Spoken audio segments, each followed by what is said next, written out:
I've just finished watching Josh Taylor fight Dave Ryan on Channel 5 for the light welterweight Commonwealth title. And I've got to say that is one of the most impressive performances I have seen from a prospect for quite some time.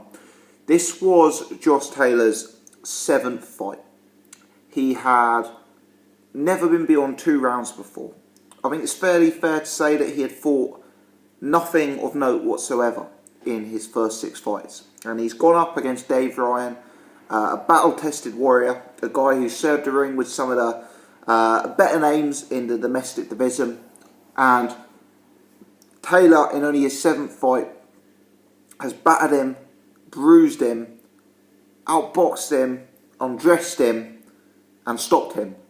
Taylor's performance was spectacular. If you haven't seen it, I urge you to check it out. If you haven't heard of Josh Taylor, get very familiar with the name, and get familiar with the name very, very quickly. What a stable the McGuigans are building. David Haye, George Groves, Carl Frampton, now Josh Taylor. 4 extremely exciting, 4 extremely explosive fighters. And this Josh Taylor has the potential to have his career hit the same heights that have been enjoyed by the other 3 names I mentioned there.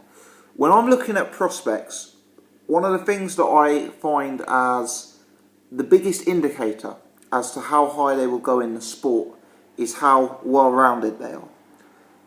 It's very easy to look good against a journeyman if you've got a good jab, or if you've got a good inside game, or if you've got great hand speed.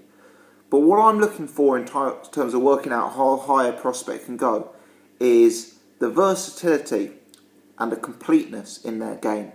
And for me, Josh Taylor showed so many different attributes inside 5 rounds with Dave Ryan. He's a switch hitter. He's got southpaw and orthodox. He can jab. He can box from the outside on the back foot. But really, where his game, where he looks most comfortable to me is when he's acting as a predator. He kind of gets low. He's awkward. He's bobbing and weaving and getting low and dipping and causing unpleasant angles in a manner that at times reminded me of Mike Tyson. It was almost peekaboo style. He would get low, come in under the Dave Ryan jab, close up that distance. He'd go from the outside to the inside by getting low, turning the angle, and then he'd let loose ferocious combinations, mindful with every combination to try and finish with a powerful hook to the body. The hand speed is obvious. He looks naturally extremely heavy-handed. Dave Ryan, he's a well-established fighter within the sport. He's a guy who I believe has only been stopped once before due to injury. And Taylor had him hurt on several occasions.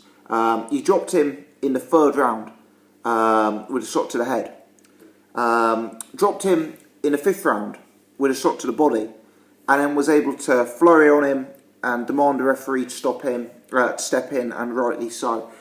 Dave Ryan showed a lot of heart, a lot of determination to stay into the fight, and Dave Ryan, as always, performed with credit. Dave Ryan came forward, he pushed the pace, he wanted to try and grind things out, he wanted to try and test the younger man, take him deep, but really, he was overmatched tonight against the 6-0 prospect. Josh Taylor made him look silly in there. The way Josh Taylor was able to pivot in the ring and manoeuvre round Dave Ryan looked elite to my eyes. The way he was able to consistently find a home for his work and punch through the guard, punch through the defences of Dave Ryan. His punches were so accurate, so fast, so snappy, that he was able to literally throw a punch, land on Dave Ryan's guard, and cut through the guard and still land the punch.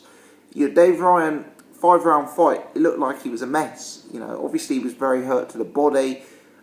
He's going to have a nasty black eye. His face was marked up early. Taylor, for me, super, super, super impressive. And we know the sort of level that Dave Ryan is. We know Dave Ryan isn't a world-class fighter, but we know he's a good name at the sort of British Commonwealth type level. And Taylor's performance tonight showed not only that he's a level above that, but to me that he's a complete different stratosphere above that.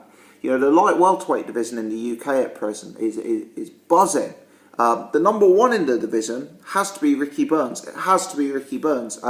Ricky Burns is a world champion within the light welterweight division, and we don't have any other fighters who are even operating on the peripheries of world championship level. So Ricky Burns has to be number one.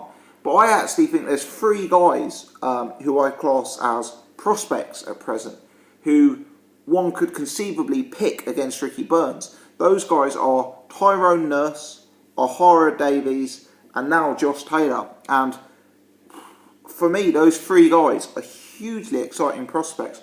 All three of them have the potential to operate at world level.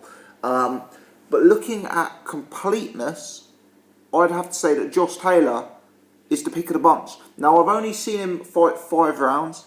He was fighting Dave Ryan, who was 33, who'd been out of the ring for a while, who was coming off an injury. You know, it is possible there was some decline from Dave Ryan. But the way he handled Dave Ryan there was so impressive as far as I'm concerned, that I could see this being a candidate for a world championship. You know, and I know it's very early days, but for me, it's very exciting times with this prospect. And if we look at the light welterweight division, I've mentioned those names. You've also got the likes of Jack Catterall. You've got the likes of Lenny Dawes. You've got the likes of Ashley Fairfain. You know, it's a real. There's a lot of names in that division.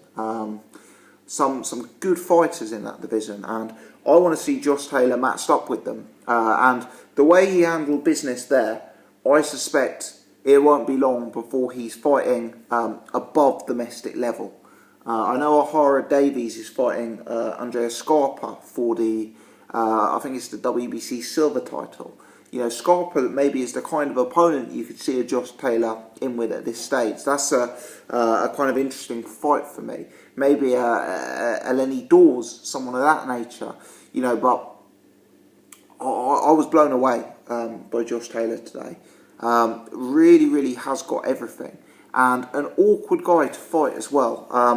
You know, in terms of the defence, there were a few times he was caught by Dave Ryan. Taylor was rolling the dice in there. He's offensively minded. He can box. He can fight on the back foot. But for me, he's most comfortable when he's putting on the pressure. He's most comfortable when he's coming forward and he's looking to land body shots and looking to get inside the pocket. You know, he's a tall guy. He's a sort of rangy guy at the weight, but he's one of these guys who, for me, seems to be most comfortable when looking to get inside the pocket and you know, throw bombs there. And at times, he was aggressively minded to the extent he was leaving himself open. I mean, you did see Dave Ryan land on him a few times, but to me, that sort of comfortableness with leaving himself open came after he realised that he was a class above and unlikely to get hurt. So there's one or two defensive opennesses there, but I'm wondering if that's more because he was, you know, so in a comfort zone in the fight that he was able to leave himself open. You know, when he was actually standing at range and boxing with Dave Ryan, his defence was very nice, and his positioning in the ring, the upper body movement, the footwork, for me, contributed massively to a good defensive performance. You know, he could change his feet quickly and create the distance. Often you see him kind of lean in and bend down and cut down the angle that Dave Ryan had to land on him. And he's a real sharp shooter as well. He's a sniper. He's got a jab, but he can lead as well. You see him leading with a cross. You see him leading with a hook to the body. It's a guy who's got real punch variety. I think at one point in the fight, he took a step back, leant back, and then led with a backhand uppercut. You know, real nice stuff. Not the kind of stuff you expect to see from a 6-0 prospect. He was fighting in there someone very, like, who was, you know, he was fighting some, you know, looking like he was someone who was very comfortable to this occasion. So I'm fascinated to see where he goes from there. He jumps from someone I hadn't seen before to, as far as I'm concerned, one of the most exciting prospects out there. Check him out, seriously. The guy is that good.